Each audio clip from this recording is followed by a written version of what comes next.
आरंभ में परमेश्वर ने आकाश और पृथ्वी की रचना की। यह निराकार और शून्यता से रहित पृथ्वी थी। गहरे सागर पर अंधियारा छा गया और परमेश्वर का आत्मा जल के ऊपर चला गया। भगवान ने कहा, वहाँ उजियाला हो, और उजियाला हो गया। परमेश्वर ने देखा कि ज्योति अच्छी है और उसने ज्योति को अंधियारे से अलग कर दिया। परमेश्वर ने उजाले को दिन कहा और अंधकार को रात कहा। सांझ और सवेरा बीत गया, वह पहला दिन था। तब परमेश्वर ने कहा, जल के बीच जल को अलग करने के लिए एक अंतर हो। तब परमेश्वर ने आकाश बनाया और आकाश के नीचे के जल को ऊपर के जल से अलग कर दिया, और वैसा ही हुआ। ईश्वर ने आकाश को स्वर्ग कहा। सांझ और सवेरा बीत गया, वह दूसरा दिन था। और परमेश्वर ने कहा, आकाश के नीचे का जल एक स्यान में इकट्ठा हो जाए और सूखी भूमि दिखाई दे, और वैसा ही हुआ। सूखी भूमि को परमेश्वर ने पृथ्वी कहा और जल के द्रव्यमान को उसने समुद्र कहा।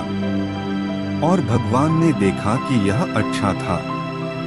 फिर परमेश्वर ने कहा, प्रियवी वनस्पति से छा जाए, अर्थात ऐसे पौधे जिनमें बीज उत्पन्न होते हैं और ऐसे वृक्ष जिनके फल अपनी अपनी जाति के अनुसार बीज लाते हैं, और वैसा ही हुआ।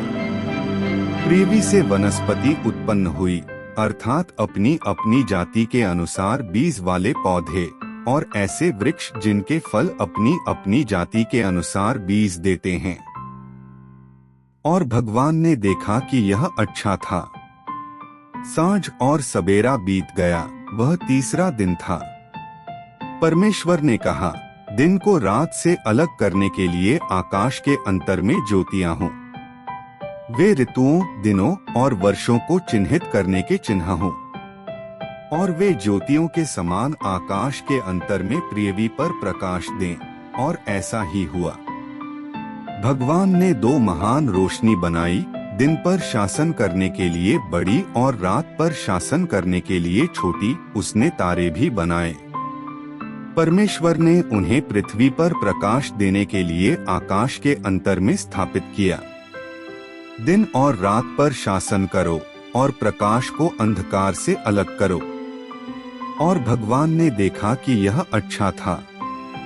सांझ और सवेरा बीत गया, वह चौथा दिन था। परमेश्वर ने यह भी कहा, जल जीवित प्राणियों से भर जाए और पक्षी पृथ्वी पर आकाश के तले उड़े। इसलिए परमेश्वर ने बड़े जलीय जानवरों और अन्य जीवित प्राणियों को बनाया जो पानी में रहते हैं, उनकी प्रजातियों के अनुसार, और सब पक्षी अपनी अपनी जाति के अनुसार। और भगवान ने देखा कि यह अच्छा था। तब परमेश्वर ने उन्हें आशीर्वाद देते हुए कहा, फूलो फलो, समुद्र का जल भर जाओ और पृथ्वी पर पक्षियों को बढ़ाओ। सांझ और सवेरा बीत गया, वह पांचवा दिन था। और परमेश्वर ने कहा, पृथ्वी से एक एक की जाति के अनुसार जीवित प्राणी उत्पन्न हो, अर्थात घरेलू पशु और बनैले पशु, और पृथ्वी के अन्य जीवित प्राणी एक एक की जाति के अनुसार। और वैसा ही हुआ। परमेश्वर ने जाति जाति के अनुसार वन पशुओं को, जाति जाति के अनुसार घरेलू पशुओं को, और जाति जाति के अनुसार पृथ्वी के जीवित प्राणियों को बनाया। और भगवान ने देखा कि यह अच्छा था।